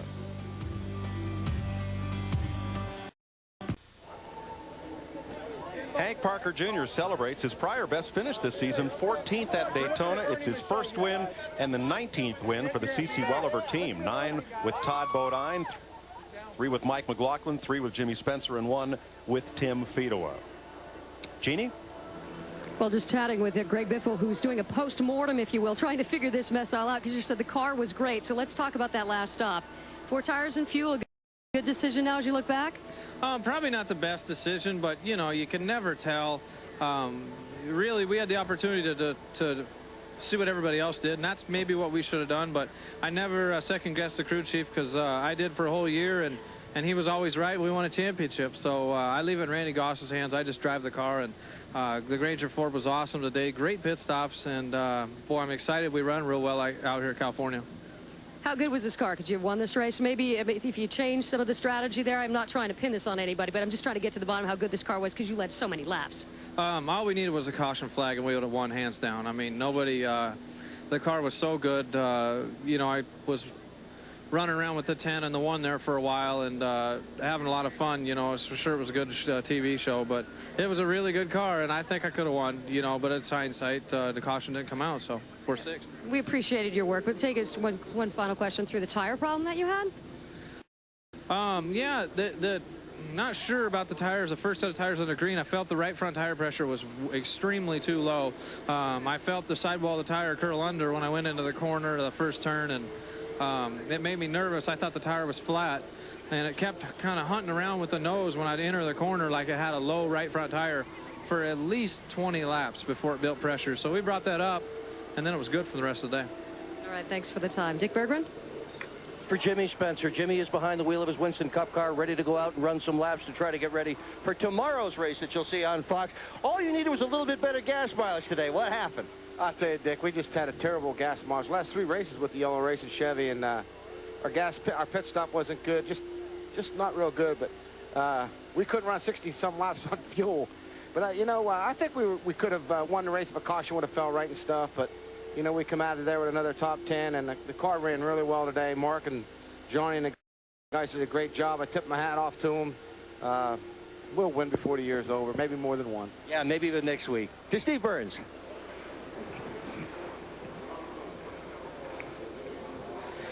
We'll take a lot of drivers back here in the garage area, happy to come out of here with what they did, because as Larry McReynolds said when the race started, this is a race where you have to do everything right.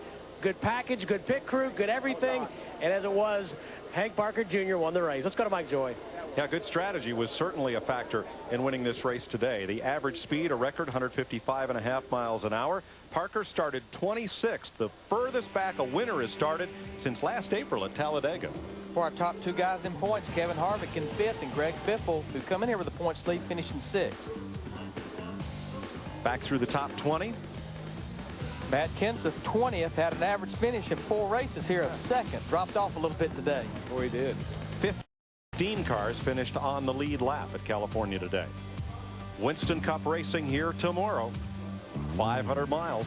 Poor old Kenny Wallace back in 38th had engine failure today. And the cars that filled out the field and took the green flag at California Speedway today. Well, Greg Biffle came in here leading the points and still does. He still leads Kevin Harvick by 3 points. That's 3 not points much. after 10 races. And 9 different winners in 10 races. Wow. I mean, you couldn't have written a script for this race. Face it, Greg Biffle, he kind of stunk it up at the first of the show. He took off, he got a 6-second lead, and then it all came down to strategy. I love it when those cautions fall where this old boy right here says, oh, I don't know, can you make it? No, I don't think you can make it. Nobody can make it. Then somebody does make it, and those are the kind I like to win. Those kind when they said, how did he do that? Darrell had the best line of the day. I always get nervous when somebody says, you can't You can't make it. I told you they couldn't make it, but I was wrong. To Chris Myers. Yeah, and Jeff Hammond was shaking his head when we heard that as well. Important to note, Greg Biffle, the points leader the last 4 years, the Busch points leader as we left California, went on to win the championship overall. But let's talk about Hank Parker Jr., his father, the pro fishing legend. He actually drove, Junior did for his father, and his father is still active with his son. A lot of times you'll catch Hank Parker Sr. up there coaching his son, watching him during the course of the race.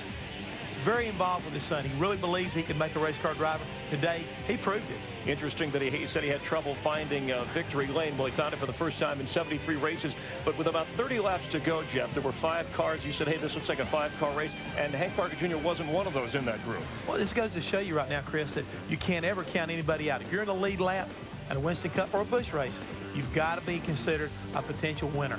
Today, Hank Parker and even, Jeff Purvis had an outside shot of making a first-time win today. 19 lead changes, the most at a Busch race this year, and a track record 12 different leaders, as we only had 2 caution flags. And the day began as we will recap what happened today. But first, this reminder, tomorrow, NASCAR this morning on Fox Sports Net, and then the Napa Auto Parts 500. Again, Jeremy Mayfield, your defending champ. Our pre-race show beginning, note the time, 2 Eastern, 11 Pacific. Bobby Labonte will join us, and Jeff and Jeff Hammond with Hugh Hefner, showing you some of the beauty in Southern California. And NASCAR Victory Lane wraps up things on the Fox Sports Net, so you won't want to miss it. The 10th race of the season, and Fontana producing an exciting finish. Who would have figured in California, guessing right on gas mileage? Actually, Hank Parker Jr. running out of gas after he won, when he was celebrating with his donut. And Bobby Hamilton Jr., when the day started, borrowed the Nesquik Rabbit, actually kind of wrestled it away from Jeff Green, hoping for some good luck. And it didn't necessarily pan out, but he gave it a good ride. Greg Biffle, who came in as the points leader and left the points lead, led for much of the race. The pit crews, quite an adventurous run. Hank Parker Jr., though,